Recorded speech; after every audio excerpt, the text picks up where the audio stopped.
Forgive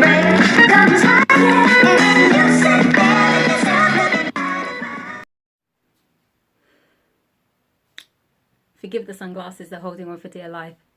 Hello, this is One Black British Woman's Voice. It's been a while. Let's get straight to it, shall we? Today, I want to talk about being on code and why white people are exemplary at it. From time immemorial, the one unwavering characteristic of white society is their allegiance to adhering to white code and galvanizing rapidly when said code lights up its bat signal. Like white blood cells that build up to form a cancerous lump, white people who don't even know each other from Adam will link arms and form into a tumor-shaped wall when it becomes clear that another racist needs them as backup against an ethnic, and always usually a vulnerable ethnic as well. This is why they are Jedi masters at colonization, why their lynching mobs had so many people from different villages, and why whites from different states in America were motivated to group up when they petulantly tried to decapitate democracy by storming Capitol Hill. It's about code. It galvanizes them. And white code, which is basically forming an automatic alliance with a fellow white person they don't know against an ethnic person, is acted on regardless if whether the white person they're backing is in the right or in the wrong. It's unwavering. Adhering to code is an alliance that has a fixative that not even the average coon can comprehend, because you see, adhering to code, understanding code, supporting code, galvanizing when code dog whistles is nourished by the fundamental belief that race is first and foremost, something that a coon can't comprehend because they've chosen not to affix themselves to their own race.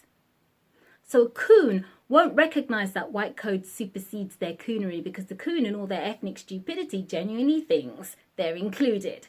They think that because they too echo racist talking points of the racists they support, that includes them as some kind of honorary white. But this blind allegiance towards the racist they totem pole for will be to their detriment, because this is why coons will be rapidly dispensed of without a moment's notice the instant they openly deviate from their currency, which is self-hate. Because their white supporters already view the coon as an idiotic mascot who's aligned with whites at the expense of their own ethnicity. And for this reason will be seen as nothing more than a convenient expendable imbecile, because the coon is going against the fundamental principles of their racist friends, which is to be superglued in alliance to their race, no matter the storm, to be on code. The racist doesn't care about the coon. The coon could give them their last organ, the coon could give them the kiss of life on their deathbed. They'll never be seen as an equal, just a pet that can be employed as a mouthpiece to vocalize and legitimize their own racism, because again, white code supersedes everyone who is not white. To illustrate these points further, here are some clips of footage to provide context. Both clips illustrate whites being on code and a tightening of that code if a useful ethnic steps out of line. The first clip I'm showing you is of a moment that occurred on a metro train in the USA, where a man of colour stepped in to defend a Chinese woman who was being spat on and hit by a white woman. He chose to be gallant because, like most ethnics, he hates to see injustice and will choose to step in and try and tackle it where he sees it. However, stepping into the foray was his first mistake, because what he failed to detect was that on that train, insidiously, a code was already in full effect. He was one of the few brown ethnics on the train, and the other passengers were mainly white and some Chinese.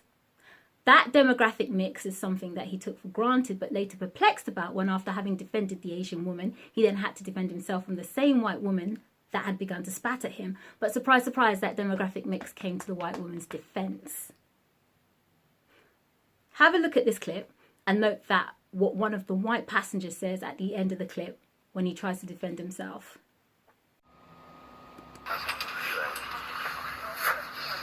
Stop spitting, lady. You're assaulting everybody right now. I'm not gonna hit a woman, but do not spit on me, all right? Do not spit on me. That's where you cross the line. That's where you cross the line. Don't touch her now. Now that you've watched that clip, check out this clip of him being interviewed afterwards and see what he has to say about the passengers and their responses to him trying to defend himself.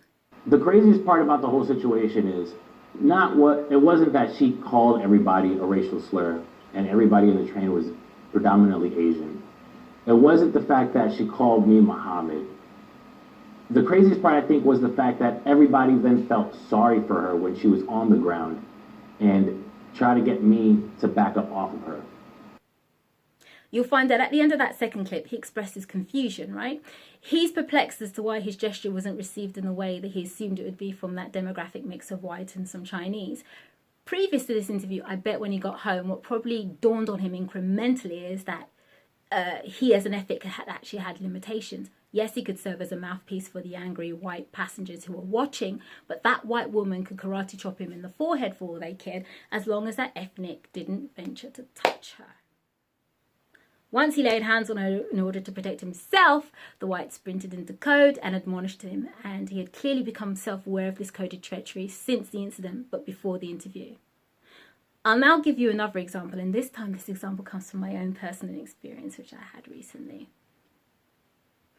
A few months ago, I had a racist experience in a health food store called Holland & Barrett's. This experience was 100% racist fueled, and the engine was a grotesque looking Frankenstein of a creature who was a male manager at that Holland & Barrett's. Now, Holland & Barrett's have taken action against him, but his co-manager, a female who tried to defend him, still works there. And as she's tried to defend him, we can assume she's racist, right?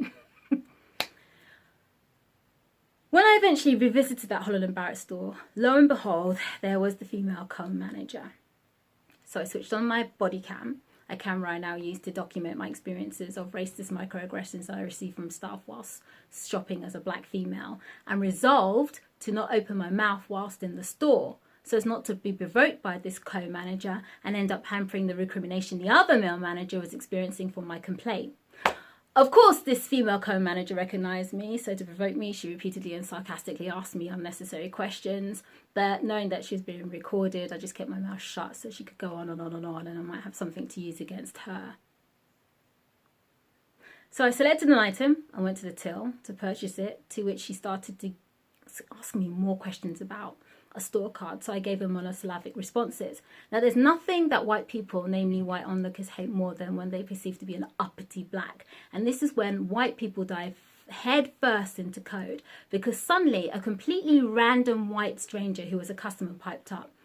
Despite this white female customer not knowing the co-manager, or I was being monosyllabic towards the co-manager, she took umbrage to my uppity countenance, and so took it upon herself to swiftly interject her angular frame into the discourse that was none of her business. So the first thing this white female customer you're about to see did was to make a sarcastic comment about me being monosyllabic. She said I was rude.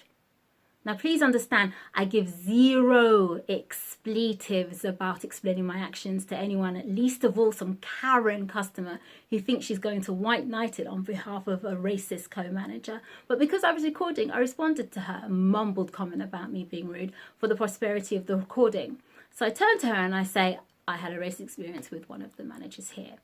Now, when you watch this, look at her response. Note who she instantly defends, and when she can't defend that person again, who she then chooses to attack.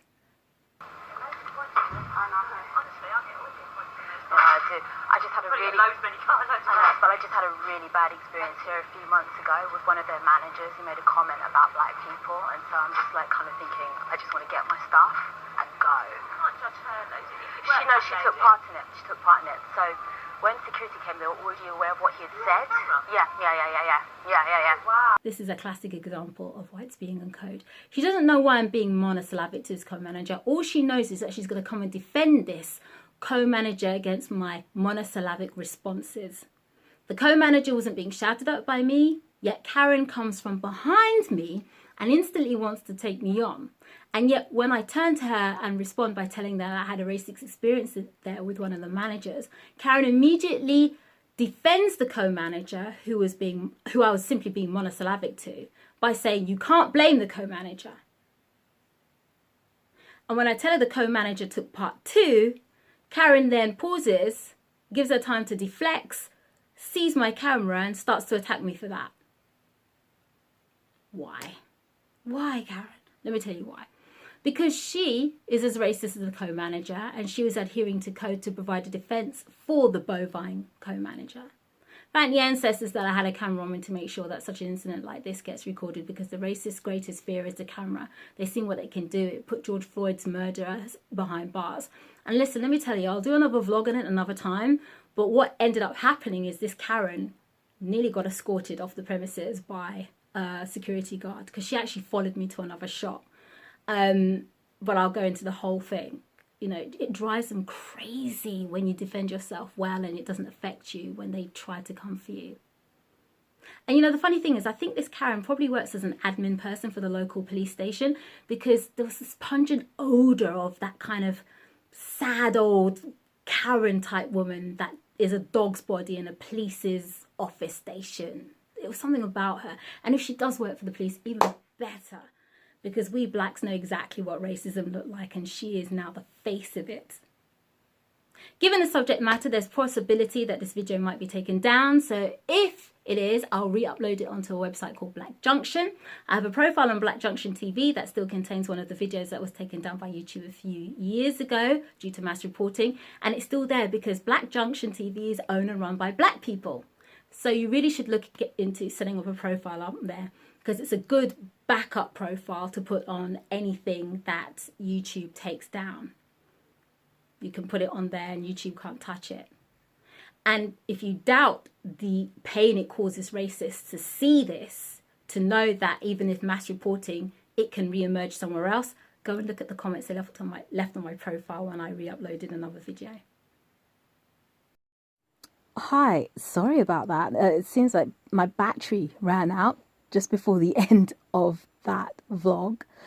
But as I said, by all means, go and have a look at my backup profile on Black Junction TV and have a look at some of the comments left there by angry racist people who are angry because, having got one of my vlogs taken down a few years ago, it then re-emerged on Black Junction TV, and they knew that no amount of reporting would get it taken down because Black Junction TV is owned and run by black people.